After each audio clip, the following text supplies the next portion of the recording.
What's going on, world? It's your boy Kuya P. This is the NRW Nerds Rule the World when we are back with another KayFabeyBaby NRW Ring Generals Podcast. As you see on the screen, I got part of my Trios World Championship, the NRW House of Black Holders, my man Webster Style. How are you, sir? Doing well, my brother. How about yourself? I am well, other than feeling like Cody Rhodes' treatment thus far since returning back to the WWE. He did get the win at Backlash. Yes, we'll be talking all things Backlash, but then we're now in this tournament to for our new WWE World Champion, and I don't know if you caught Raw, but they had him. I think he won his initial matchup, or did he? No, he got taken out. It was a triple. Because it was three. It was a 3 contestant, right? Yeah. It was Miz. Who else was his matchup against? Was Shinsuke in that match, or was that Shinsuke? Yeah, okay. Miz, Shinsuke, and Cody. And then the earlier match had Seth with I might be confusing that match now. I think Shinsuke might have been in Seth's match. Yeah. You know what? Anyway, but what happened is we're having this tournament, right? Right. But Brock Lesnar came out and ruined his chances to advance in the tournament. So, as we've been stating after previous episodes, what is WWE doing with the Dream, or in this case, the American Nightmare? But the American Nightmare has a dream, and it's not living up to its potential in a way. Let's start with that. I'm not mad at it, though. You know what? Yeah. If he had lost to Brock at Backlash, then I'd be really questioning it. It makes sense. It does. And especially, I don't know why people were ripping on Brock with his whole promo and everything. I'm like, this felt real. You know what? Real talk. And because the man came out there looking like he'd been through war. I got 7 stitches in my face. I'm pissed. Brutalized, bro. We ain't see Brock like that before. Nah. I ain't never seen him hurt like that. No, and I think that's what I'm really enjoying about this. He's not a Seth Rollins level, but they're making it so that Cody doesn't need the title. Because he doesn't. Cody's literally one of the most over people in the whole company right now. Yeah. As long as they book him right. And I think this feud with Brock is perfect because, okay, he didn't beat Roman, but let's face it, he has beaten arguably the number 2 person on the roster as far as fans concerned, Seth Rollins. Who else is there for him to beat to really establish him? And that's Brock, or at least to have a good program with him. And let me tell you, I have never been a humongous Brock Lesnar fan. And I, for some reason, always think back to that feud he had with Dean Ambrose, and I thought that was absolutely horrible, that feud, and that sticks in my head. And even I'm tired of seeing him and Roman face off all the time for the title. Like, that's part of it too. But I am enjoying Brock's ring work. Really, what got me recently was the almost match at WrestleMania. I really enjoyed that. I really enjoyed that match. And then, we were talking before Backlash, and I said I was kind of leery about this match with him and Cody because I didn't know how it was going to go. I was really impressed. Very impressed with Brock and his performance. And he is a world-class wrestler, and I keep forgetting that because they always just rely on his brawn and everything. But him and Cody put on a really good match, and they told a really good story, and they're telling a really good story. So, but I'm glad that they took him out of that world heavyweight championship picture, because we all said if he won that, it would seem like a consolation prize for him. No one else in all the 6 men or 12 men, however men from the two brands. But if he won it, it would have seemed like a consolation prize. Now they keep him out of that. They still keep him over with the fans. They still have him in a very high profile feud. Again, doesn't need to be for the title. Just like with Seth. Seth is at a point he doesn't need the title. Some cats like Gunther, they needed to put a title on him to really elevate him, and also to elevate the title. And they're doing that. Gunther needed the title to really get over and to really establish himself. Cody doesn't. Seth doesn't. There are a couple cats that I think Shinsuke, as far as, even though he's not in it, I think him winning a world title would definitely put him on another level as far as WWE is concerned. Trying to think on SmackDown side, I'm kind of going into the whole world championship tournament picture, but we got Bobby. Yeah, looking at, I guess, at the tournament picture, who's gonna win that? Because I think that's another ultimate question soon. I would think the likely choice is Seth, even though I don't want it. Yeah, just the cast of characters that are in that tournament, and now we've pretty much went down to Seth from Raw after Monday. I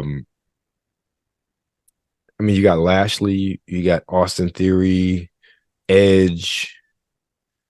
I know that three other men, and I cannot think of any. I mean, isn't AJ Styles in this too? I don't know. I have to. I feel like AJ's in this tournament as well. I mean, you got some heavy hitters on that SmackDown side, and I don't know who to call it or how to call it. And that's one of the reasons why when they announced them, I was surprised who they picked, because at least on the Raw side, it was kind of easy call, because I'm like, I figured it was going to be Seth anyway, especially the whole Cody Seth thing. And Cody were positive they were going to advance. I was like, as much as over as the Miz is, they ain't putting the belt on him. Like he ain't getting near it. Shinsuke, I didn't think they were giving on him either. I didn't think they were going to do it to my man either.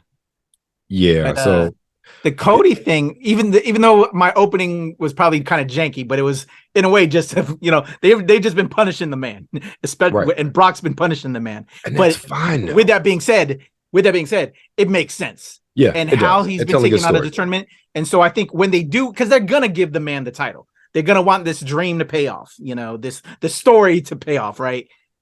I think we as fans will appreciate it and dig it more and be like, okay, because especially now with this whole him becoming out of this tournament, like we could, because exactly like you said, it's going to be a consolation. It's not going to feel the same. So yeah, because if he was going to be in the tournament, they didn't give it to him, which I would have not want him to win it, because again, it seems like we said, the consolation, right? Who was going to be the one to take him out within the tournament?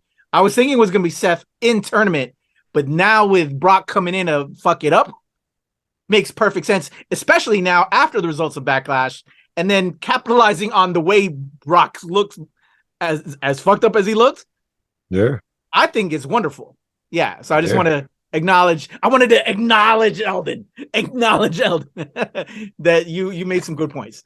But yeah, it's crazy. Yeah. But let's talk about Backlash. Yeah. First off, if we can, this crowd, and I think everyone is saying it. And I saw on the dirt sheets, every Backlash should now be in Puerto Rico. I wouldn't disagree with that. Puerto Rico came and showed love, bro. Let me tell you, this is, and I can't say I've watched a whole lot of Backlashes, but this was arguably the best one in the past 5 years. Yeah, I can't say I watched a lot, but this has been the most memorable one I've seen in the past 5 years, most definitely. Definitely. There wasn't, look, I told you how certain people in my household don't watch women's wrestling. Like they check out. Yeah. That didn't happen this time. Yeah. At all. I was like, especially for that Rhea Ripley Zelina Vega match, there was no checking out. They wanted to see it. I was like, okay, color me impressed. I honestly, there's only one match I had an issue with, and that was the finish, and that was that Bianca Belair Io Sky match. I loved that match until the end. They totally botched that whole damage control thing, in my opinion. I yes and no, because I think we both said with our picks and coming into it, we're fans of both. You know what I'm saying? And can go either way. Although we've definitely felt, because of the buildup, it definitely should go Bianca. Which it did. But that match, bro, was astronomical, and it was. I am with you on the end, maybe, but it made sense. It makes sense because we didn't want to give it to Io right now, and Bianca still deserves it right now. But it made sense. That's why I can't argue to what you're saying there. Wow, what a match, happened, bro. Yeah, how it happened, like we all kind of figured damage was come out, okay, it costed a match, but it's not that it happened, it's how it happened. Like the whole sequence, it seemed kind of botched to me. And that's just me personally watching. It's like, so it came off botched, like something didn't go right. It didn't look right. Yeah. Like the choreography might have been wrong. Exactly. And that's what it is. And that's why I didn't like, other than that, up until then, like they were having a stellar match. And I'm glad Io Sky really got that opportunity to shine. And I hope that push continues, bro. Yeah. Like, they really showed love to Io, and she brought it. Yeah. And both of them both gave to each other to make it so amazing. Oh, yeah. And then the crowd added a whole nother level to it. Right. But in order for the crowd to get into it, the performers have to perform, and Bianca is a superstar legend, and I'm hoping now Io is going to get that love too, man, because she killed it. Both of them brought it, man. I love that match. I have to argue that probably was my match of the night if I think about it, outside of like the street fight. Let's talk about that for a second. Can we give some props to Damian Priest for the way he was selling Bad Bunny, making Bad Bunny? I'm sitting there watching. I'm like, yo, Damian Priest is doing his thing. So like that suplex, how he helped him with that. I was like, and I ain't no disrespect to Bad Bunny, because I agree with everybody saying he's probably one of the greatest celebrity wrestler of all time. Like with the matches he put on. But just I'm watching it, technically speaking, and how Damian Priest is selling Bad Bunny and making him look good. And that's just the match. We ain't even talking about how we had Carlito come back. We had Savio Vega with those chops, like LWO, like that. You know what? It was even better because it was in Puerto Rico.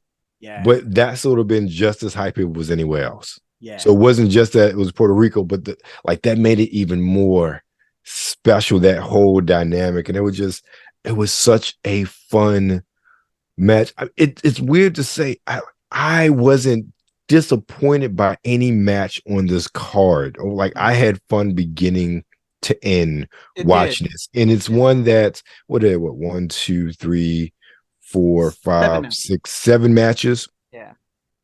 Even though, and we none of us are too high on Austin Theory, I wasn't mad at that match either.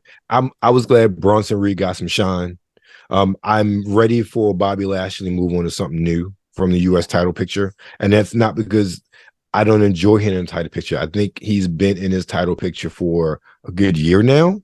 Mm-hmm. It's time for him to move on to something else, and I hope we were talking about a tournament beforehand. I hope that gives him something, but I'm glad Bronson Reed got a chance to shine. None of us like the faster Austin Theory won, but it is what it is in that regard. I'm sure the winds of change I feel like are coming as far as that is concerned. Mm-hmm. The Seth Rollins almost match was better than it should have been. So much better than it should have been, in my opinion. I enjoyed that. I like what they're doing with Omos. And a lot of this really comes back to what I talked about with Brock and him at WrestleMania. They're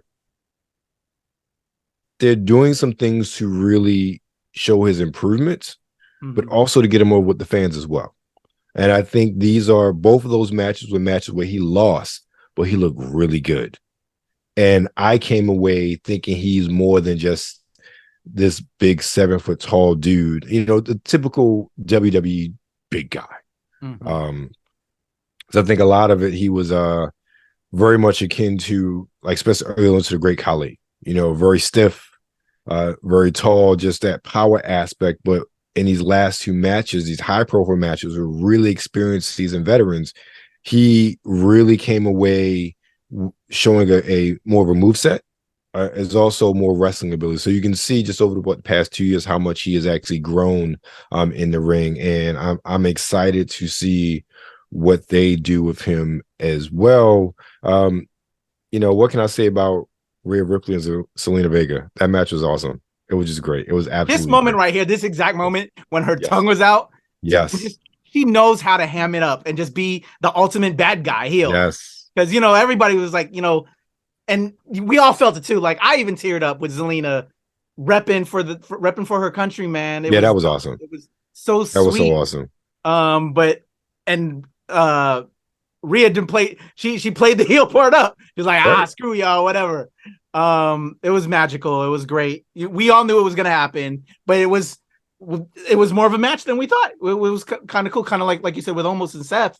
It became more of a match. We thought it was going to be a complete beatdown, or at least, as much as I love Zelina as well, but come on. Yeah, we knew what was going to happen with that one. You know, but it was a fun match. They put on a good show, and that was really what they did. Couple spots that made her. Could they do it? Right. And I ain't gonna lie. There's a couple months. They might let actually Rhea do it, and then maybe give it back to her on Raw. The day after, which one I would have been okay with too. Let her win in the country real quick. Make it a very sweet, beautiful moment. Right. I had glimmers throughout it that I was like, they just might do. You know what I'm saying? But they didn't.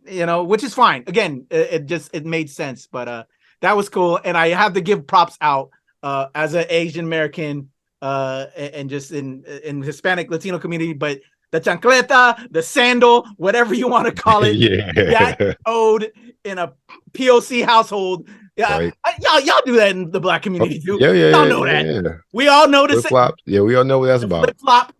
We all know that as people of color. That was beautiful. I love how that played into it. So yeah, man. That was a good. There was a. Let me look back at the card again. We got the bloodline. I was happy with it. With KO, Sami Zayn, and Matt Riddle. Oh, you know what? That's one of the questions that I actually had for you. So of all the matches, I think we were all pretty happy with everything, but there was some interesting things that happened in that one in regards to the bloodline and Solo and Jay. Right. I'm curious. I like how we went. It felt like they went away from the story because Sammy and KO won. Right. In a way. We're kind of done with it, but they had the belts or whatever. But no, we still have some unfettered things. We're still having that. With it, like right at the draft, will Roman and Solo let the bloodline come to SmackDown with them, or will they break them up? During the draft, how like they played with us a little bit with that. They're heading over there, but now again with this loss, and now Jay about getting dicked out from his brother. Right. But what did you think about that? I thought it was good. I was like, okay, cool. I love that we went back to that. Now we got a little bit more to even go further with this. That match is all about telling a story with the bloodline, at least at the very end. With everybody involved, again, we talked about Riddle before. None of us like him, but I would never take away anybody's talent and anybody's ability to wrestle and put on a good match. And he does have that ability. It was a good match. These are three men who,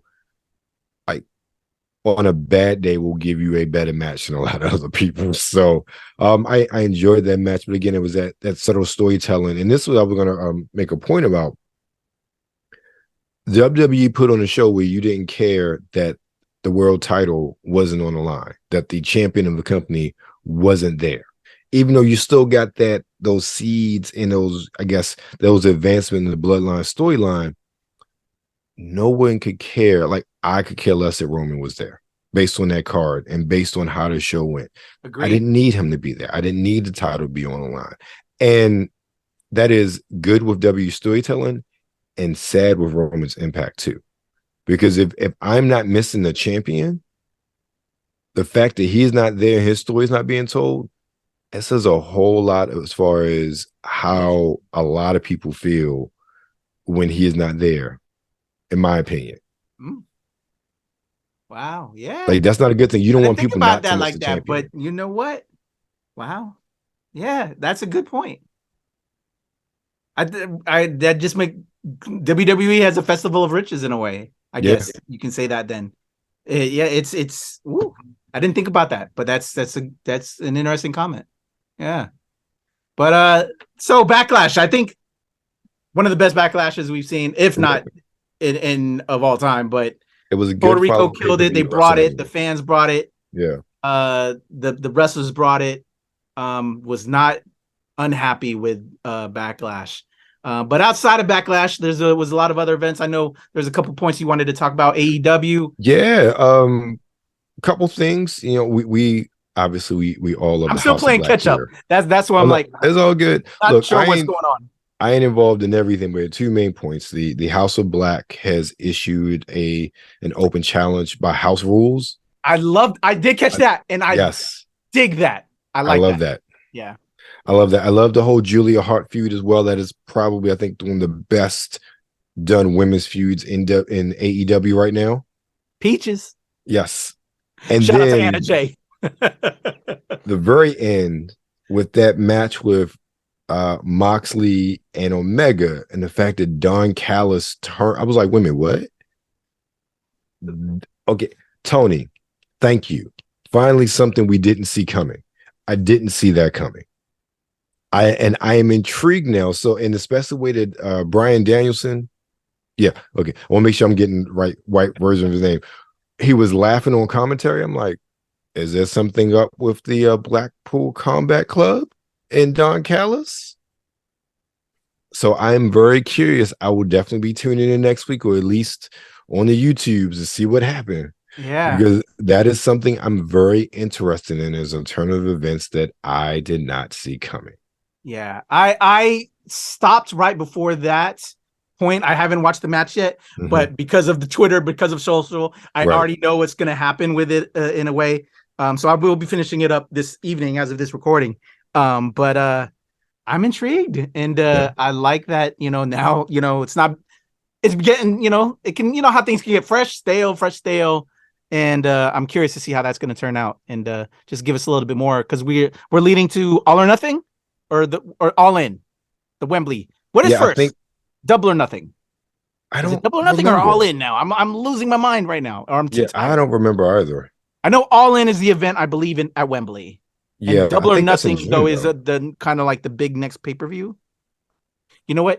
It's been a long day, y'all. We'll figure it out by next episode. But I like what's happening with AEW, and I have a new AEW All Access that I still need you to watch, because I'm curious your thoughts on the reality side of things with AEW. I hope you can check that out soon as well. You're trying to figure it out? No, I'm. What's that? I'm just my next point I'll bring up before we ring off. I don't know. I just know that they're doing some good storylines, and they're advancing things for the most part. Like Miro came back, Thunder Rosa came back to see Tony Khan, some like two of my favorites in AEW. So I'm very interested to see what happens with that, especially Thunder Rosa. And I think I've talked to you. We talked when we talking about women's wrestling, how I became a fan of hers during her time at NWA. So I'm really looking forward to see when she comes back, how she's injected back into that women's championship scene. Because for me, that is the weakest story that they're doing as far as their women are concerned. I mean, you got the whole thing with Jay, which again, sometimes is hit and miss. You got Anna Jay's storyline, and you really got the whole women's championship with the Outcasts and the AEW Originals and whatever. And it's okay. It's not. I don't care about the AEW Women's title. There's nothing about that makes me care about that title. Not like it did when Thunder Rosa had the belt and her and Britt Baker were going back and forth. I cared about the title then. And this is, in my opinion, a detriment to Jamie Hayter. She's champion, right? Yes. With this whole Outcast, she, in my opinion, is not getting a chance to really shine on her own because she's in this storyline. That's just my opinion.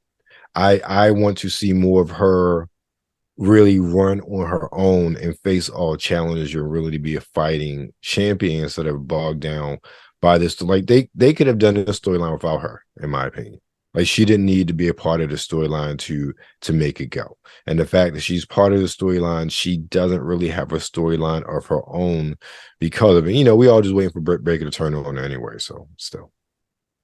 Yeah. Actually, you remind me, I have one other thing. If we could head back over to WWE, in regards to women's wrestling, you reminded me, because we also came out of the draft and all the changes there and the move ups, like Indy Hartwell, who's now on the main roster. Right. The way and also back. Shout out to everybody that checks out my NRW What's in the Box. I've gotten back into collecting wrestling cards a lot, and that has introduced me to bunch of female wrestlers in the NXT side of the house that I haven't been really catching up on or know a lot about. So I finally saw Tiffany Stratton. We were talking about her last week.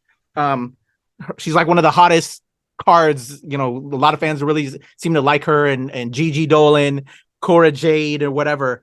But because of the move ups, I was like, you know what? Let me start DVR in NXT. And so as of this recording this past week, because Indy moved up, she also kind of gave a farewell, I think like a week ago on NXT, and to have a tournament for her belt. So I was like, you know what? Let me tune in. Let me now see the best of the best as they try and vie for the championship. I already know out the gate, I'm a big fan of Roxanne, who had the belt before Indy, right? And how she's now, on the brand that, looking forward to seeing more of her shine. I was a fan with Ring of Honor and looking forward for her eventual move up. But just all the other people who I'm aware through the cards, but I don't know too much about yet. Right. So the match that I watched the other night was Tiffany Stratton against Gigi Dolan, and I was like, okay, she's got some pretty interesting moves. I want to see more. Characters pretty cool. But yeah, interesting. And so I'm now kind of watching NXT now, and I'm just kind of curious. Yeah. You've been checking it out long before I have. I'm now kind of giving it a little bit more. What are your thoughts on, we talked about Indy moved up, but now that the people are vying for this belt and that tournament that's occurring. I think I said before, NXT has a really stacked women's division. And they have a lot of people who like you haven't seen in a while, like Last Legend. A couple other people, and especially you also got to look at Level Up too, because you'll see people on Level Up that you don't see on the main show. But I think, especially at the Gigi Dolan match, I think that they're missing an opportunity if they don't put the belt on Tiffany. I think right now she is a total package. She's like a younger Mandy Rose in many respects, from her look, her physique. Obviously not so much in-ring ability, like she's good, but Mandy Rose was good. She really excelled when she went down to NXT. But she has the look. She's good on the mic. She got that power to her too, but not too like muscular. I think that she's probably the right person to put the belt on right now. I feel like, I don't know why Roxanne isn't prominently featured after losing the belt after that that three-way ladder match when Indy won. So I don't know what's going on with that. I feel like there's something going on there, maybe whatever medical issue they're kind of holding her back. But there are a lot of good women in NXT. So I'll be shocked if it's not Tiffany, but there are a lot of good women who I can see them putting, but like nobody, this is one of the, I guess, the good things about the way NXT is right now with their women's division. There is, say, nobody that really stands out like that. We talk about when Asuka was champion. You had a lot of cool people, but Asuka stood out. Even Shayna Baszler doing her run.